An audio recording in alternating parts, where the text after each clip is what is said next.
नमस्कार दोस्तों, स्वागत है आपका एक बार फिर से आईबी नॉलेज में। अब आज हम देखेंगे मैथ्स की अगली क्लास। आप लोगों को तो पता ही है, बहुत दिनों से हमारी नवोदय की क्लास नहीं लग रही है। उसका कारण ये है कि हमारे जो बोर्ड के एग्ज़ाम चल रहे थे, कक्षा 10वीं के, 5वीं के, 8वीं के, उनकी ऑफलाइन क्लासेस चल रही थी, उन पे जोर दिया जा रहा था। ठीक है, इस कारण मैं ये ऑनलाइन क्लास नहीं ले पा रहा था, मुझे समय नहीं मिल रहा था। ठीक है, लेकिन आज से हम मैथ्स का चैप्टर बेसिक 22 देखेंगे। ठीक है, बेसिक मैथ्स तो हमारी पूरी समाप्त हो चुकी है। अब चैप्टर वाइज हमारी जो मैथ्स है, जो नवोदय में पूछे जाते हैं, किस टाइप के क्वेश्चन, वो टॉपिक वाइज हम एक किनारे से हम उनको हल करते चलेंगे। ठीक है, तो हमारा सबसे पहला टॉपिक्स रहेगा हमारा संख्या पद्धति से। ठीक है, कैसे रहेगा? संख्या पद्धति। मैथ्स का पहला टॉपिक हमारा संख्या पद्धति, नंबर सिस्टम। ठीक है, संख्या पद्धति के क्वेश्चन रहेंगे नंबर सिस्टम के। तो नंबर सिस्टम संख्या पद्धति तो मैंने पूरी लिखवा ही दी है। आप लोगों ने नहीं देखा तो जाकर एक बार फिर से देख लें और उनको सभी संख्या पद्धतियों को याद कर लें, जिसमें हमने सम संख्या, विषम संख्या, पूर्ण संख्या, पूर्णांक संख्या, प्राकृत संख्या, भाज्य संख्या, अभाज्य संख्या, परिमेय संख्या, अपरिमेय संख्या और भी छोटी संख्या, बड़ी संख्या, बहुत सारी संख्याएं हमने इसमें लिखवाया है। उन्हें विभाज्यता के नियम भी लिखवाया है। ये सारी चीज़ें आप जाकर देख लेना। ठीक है, और याद कर लेना। तो सारी संख्या पद्धति जितनी भी प्रकार की लिखवाए हैं वो, और विभाज्यता के नियम, अगर वो सारी चीज़ें आपको याद नहीं है, बेसिक हमारी सारी क्लासेस हो चुकी है, आप उनको जाके देख लें, उनको याद कर लें, समझ लें अच्छे से, क्योंकि बेसिक से आपकी 80% मैथ्स सॉल्व हो जाती है। ठीक है, तो कुल मिला के अब हमें टॉपिक वाइज मैथ्स करना, बाकी बेसिकली हमारी मैथ्स लगभग हो चुकी है। ठीक है, अगर मान के चले तो हमारी मैथ्स हो चुकी है, अब टॉपिक वाइज हल करना, लेकिन उसके पहले हमें बेसिक मैथ्स पूरी तरीके से तैयार करनी होगी। तो आप जाकर बेसिक मैथ्स एक बार तैयार कर लें, सब कुछ याद कर लें। ठीक है, अब संख्या पद्धति, इसके कुछ फॉर्मूले होते हैं। तो सूत्रों को हम पहले समझ लेते हैं, उनको लिख लेते हैं, उनको याद करना पड़ेगा आप लोगों को, तो याद कर लेना। इसके बाद उन्हीं सूत्रों के हिसाब से हम एक एक क्वेश्चन भी हल करते चलेंगे, जो संख्या पद्धति से पूछे जाते हैं, वही क्वेश्चन हम समझाएंगे। ठीक है, तो पहला सूत्र हमारा होता है प्रथम n प्राकृत संख्याओं का योग। अगर पूछा जाए प्रथम n प्राकृत, इनके क्वेश्चन भी समझाऊंगा, सूत्र से समझ में नहीं आए तो क्वेश्चन से समझ में आएगा। प्रथम n प्राकृत संख्याओं का योग, प्रथम n प्राकृत संख्याओं का योग अगर पूछ ले तो इसका सूत्र क्या होता है? n कोष्टक में n+1/2, n कोष्टक में n धन 1/2। ठीक है, ठीक, n को हम कैसे डिनोट करते हैं? नंबर से, नंबर मतलब संख्या। ठीक है, तो प्रथम n प्राकृत संख्याओं का योग पूछा जाए तो क्या करेंगे? उसको हम n+1/2। ठीक है, इसका उदाहरण हम समझते हैं, क्वेश्चन भी हल करते चलते हैं। अगर बोल दे प्रथम 20 प्राकृत संख्याओं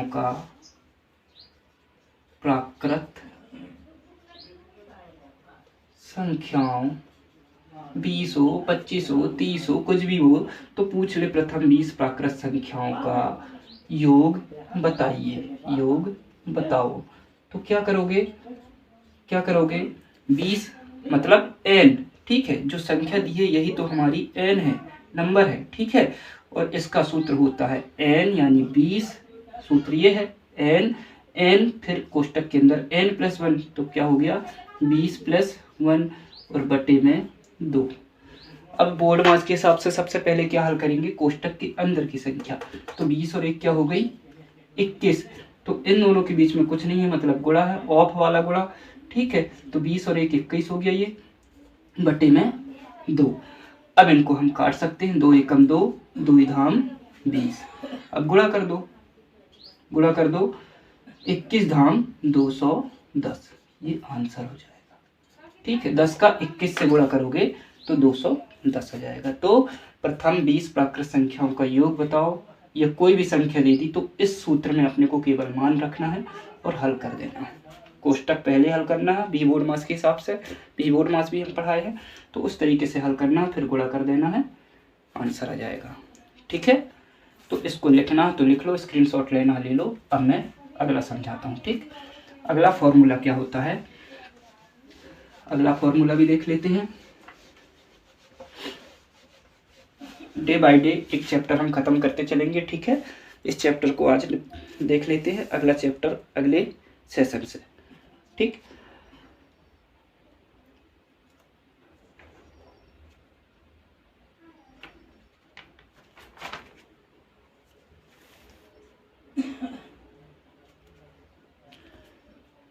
अगला सूत्र है प्रथम एन प्राकृत, प्रथम एन प्राकृत सम संख्याओं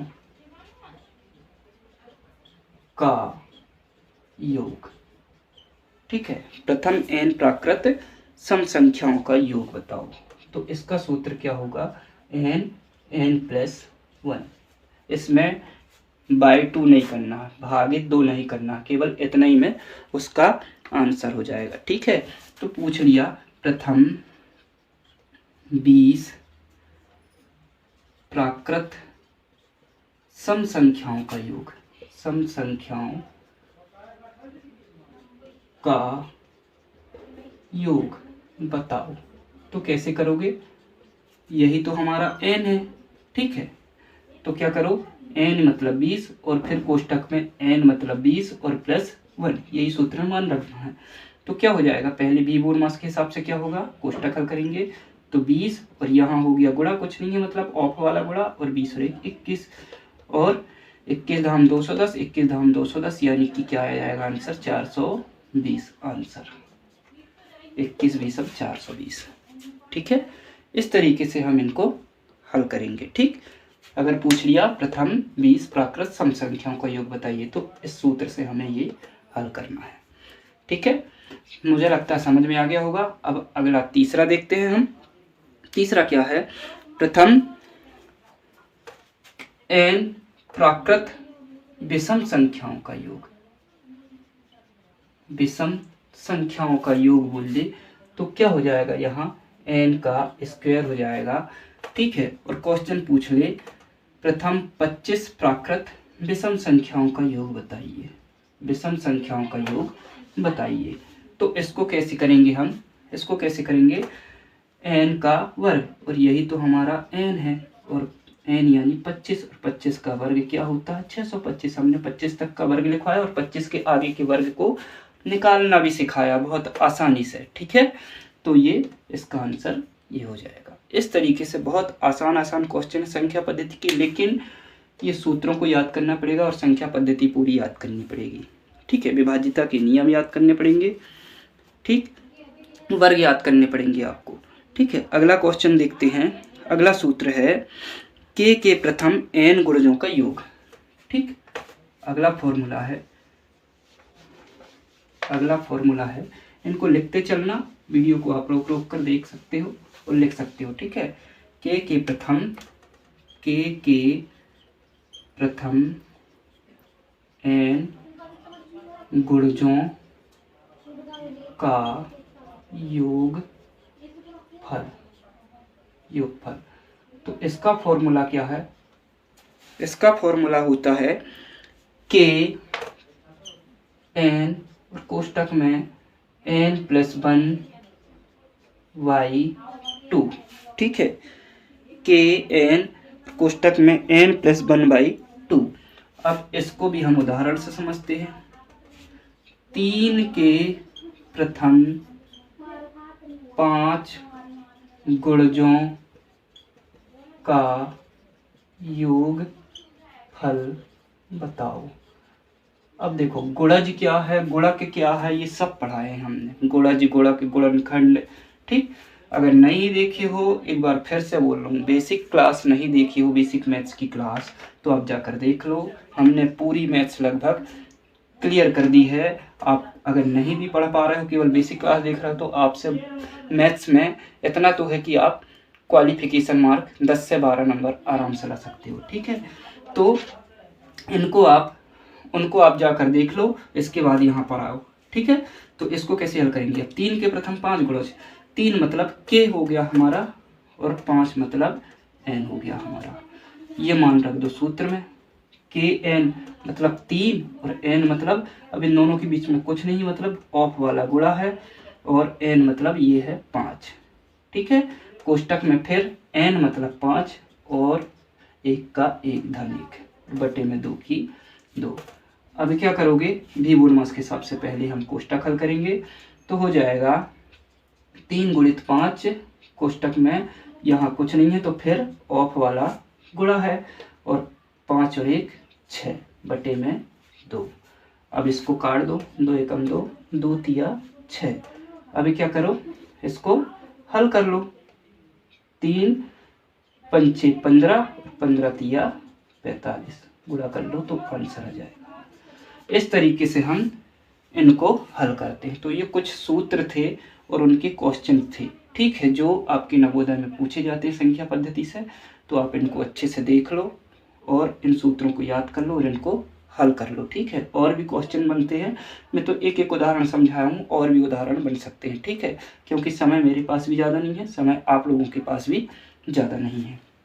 ठीक है, तो इनको आप अच्छे से समझ लो और कर लो। और भी क्वेश्चन हमारे सामने जैसे जैसे आते जाएंगे हम करते जाएंगे। एक सूत्र होता है और, तो चलो दोस्तों अब आगे अगला देखते हैं हमारा। थोड़ी देर के लिए हमारी क्लास रोक दी गई थी क्योंकि लाइट गोल हो गई थी, अब लाइट आ गई है तो फिर से दोबारा से हम अपनी क्लास आगे करते हैं। ठीक है, तो हमारा अगला जो सूत्र है देखना, ये है सूत्र भाज्य बराबर भाजक गुणित भागफल धन शेषफल। तो इस तरीके के सूत्रों को हम कैसे हल करते हैं, किस प्रकार के प्रश्न में हम इस तरीके के सूत्र से हम किस प्रकार के प्रश्न हल करते हैं, ये देखेंगे। ये जो क्वेश्चन है इसको हम देखते हैं। एक भाग के प्रश्न में भाजक 20 है, भागफल 15 दिया गया है तथा शेषफल 12 है, तो भाज्य ज्ञात कीजिए। तो जब भी ऐसा प्रश्न आए तो हमें इस तरीके का सूत्र का इस्तेमाल करना है। ऐसे सूत्र से हम इस तरीके के प्रश्न को हल करते हैं। सॉरी, तो कैसे हल करेंगे इसको देखेंगे हम। भाजक 20 से बोल रहा है तो क्या है, हमारा सूत्र है भाज्य बराबर भाजक गुणित भागफल, भागफल धन शेषफल है। ठीक है, तो कैसे हल करेंगे इसको? हम इसको हल करेंगे, भाजक दिया है 20 तो भाजक की जगह 20 रखो, गुणित की जगह गुणक का निशान लगाओ, भागफल दिया है 15 और शेषफल दिया है 12, तो धन लगा के शेषफल की जगह 12 रखो। ठीक है, हमें भाज्य ज्ञात करना है, यही भाज्य तो हमें ज्ञात करना है। तो इसको हम हल करेंगे, 20 और 15 पहले भी और मास के हिसाब से पहले गुणा करेंगे, तो 15 20 कितना होता है, 300 होता है, 300 और धन 12। ठीक है, क्या आएगा आंसर, 312 आएगा हमारा। ठीक है, जब ऐड करेंगे हल करेंगे तो 312 आएगा। तो ऐसे क्वेश्चनों को हम इस सूत्र से हल करते हैं। जब भी हमें भाजक पूछा जाए तो हम भाजक की जगह हम क्वेश्चन मार्क रख देंगे, बाकी सारे मान रख देंगे। भागफल पूछा जाए तो भागफल की जगह क्वेश्चन मार्क रख देंगे। ठीक है, जो भी पूछा गया है उसकी जगह क्वेश्चन मार्क रख देंगे। यहाँ भाज्य पूछा था, हमने भाज्य की जगह क्वेश्चन मार्क रखा तो क्वेश्चन मार्क का हमारा आंसर आ गया भाज्य का 312। ठीक है, तो ऐसे प्रश्न को हम ऐसे हल करते हैं इस तरीके के सूत्र से। ठीक है, अब मेरे को लगता है ये समझ में आ गया होगा। आगे यहीं तक थी हमारी क्लास, इतने ही हमारे सूत्र थे। ठीक है, अब कुछ क्वेश्चन ऐसे पूछे जाते हैं जैसे कि दिया है कि संख्या दी है 6, 5, 3, 2 एवं 4 से मिलकर बड़ी से बड़ी संख्या बनाइए। तो क्या करोगे आप? बड़ी से बड़ी संख्या बनाओगे, कैसे बनाओगे? सबसे पहले बड़ी संख्या रखोगे, 6 रखोगे, फिर उससे छोटी 5, फिर उससे छोटी 4, फिर उससे छोटी 3 और लास्ट में सबसे छोटी। ये बन गई हमारी बड़ी से बड़ी संख्या। ठीक है, अगर इसी में और कुछ दे देता, यहाँ दे देता 0, 5, 3, 2 एवं 4 और बोलता छोटी से छोटी बनाओ, तो क्या करते हैं हम? पहले सबसे छोटी रखते और सबसे छोटी हमारी क्या है? 0 है। तो 0 हम किसी भी संख्या के आगे नहीं रखते क्योंकि 0 का मान किसी संख्या के आगे नहीं रहता, उसका मान पीछे ही रहता है। इसलिए उससे बड़ी रखेंगे 2, इसके बाद हम रखेंगे 0, फिर उससे बड़ी क्या है 3, फिर उससे बड़ी 4 और लास्ट में सबसे बड़ी। ये बन गई हमारी छोटी से छोटी संख्या। तो ये तो मैं पहले ही बता दिया था, छोटी छोटी संख्या बनाना एवं बड़ी से बड़ी संख्या बनाना, जब मैं संख्या पद्धति नंबर सिस्टम पढ़ा रहा था तब। ठीक है, इस तरीके के क्वेश्चन पूछे जाते हैं। कई बार 4 ही संख्या दी रहती है, जैसे यहाँ हम 4 को हटा दें और बोल दें कि इनसे मिलाकर किन्हीं 2 अंक का 2 बार प्रयोग करके बड़ी से बड़ी 5 अंक की संख्या बनाइए। ठीक है, तो बड़ी से बड़ी 5 अंक की संख्या बनाना है तो सबसे बड़ी संख्या को ही हम 2 बार प्रयोग कर देंगे, फिर उससे छोटी 3, फिर उससे छोटी 2 और लास्ट में सबसे छोटी 0। ऐसे ही छोटी से छोटी बनाते समय हम क्या करेंगे, सबसे पहले 2 रखेंगे, फिर इसके बाद 0 0 2 बार कर देंगे, छोटी 0 0 करेंगे, इसके बाद फिर हम रखेंगे 3, इसके बाद रखेंगे 5। ये बन गई हमारी छोटी से छोटी संख्या। ठीक है, ये क्या है, बड़ी संख्या, ये छोटी संख्या। तो ये है हमारे संख्या पद्धति नंबर सिस्टम के क्वेश्चन। तो ये सवाल तो मैं जब संख्या पद्धति नंबर सिस्टम पढ़ा रहा था, छोटी छोटी संख्या बड़ी से बड़ी संख्या पढ़ा था, तभी बता दिया था। बाकी और जो फॉर्मूले वाले जो क्वेश्चन हैं वो मैं आज बता दिया। तो मुझे लगता है ये नंबर सिस्टम संख्या पद्धति जो आप लोगों ने बोला था कि पूर्ण संख्या सिखाइए, तो नंबर सिस्टम के अंतर्गत ही आती है पूर्ण संख्या, प्राकृत संख्या। ये सारे क्वेश्चन इससे ही बनते हैं नंबर सिस्टम से। ठीक है, संख्या पद्धति के जितने क्वेश्चन हैं सारे संख्या पद्धति में आने वाले जो भी संख्या पद्धति हैं, पूर्ण संख्या, प्राकृत संख्या, परिमेय संख्या, अपरिमेय संख्या, जो भी क्वेश्चन है सारे इससे बनते हैं। तो अब मुझे लगता है संख्या पद्धति आप लोगों को समझ में आ गई होगी। आप लोग इसे अब अच्छे से हल करना। बुक में और भी क्वेश्चन होंगे उनको हल कीजिए। इसके बाद भी अगर कोई दिक्कत जाती है तो मुझे क्वेश्चन कमेंट में भेजिए या फिर व्हाट्सअप नंबर में भेजिए, जो कि मेरा व्हाट्सअप नंबर क्या है 7693950275। इस नंबर पे आप व्हाट्सअप करके उस क्वेश्चन का स्क्रीनशॉट या क्वेश्चन आप टाइप करके भेज सकते हो, मैं उसका हल बता दूंगा। ठीक है, अब सेशन को हम यहीं करते हैं समाप्त। सेशन अच्छा लगा हो तो लाइक करें, शेयर करें। धन्यवाद।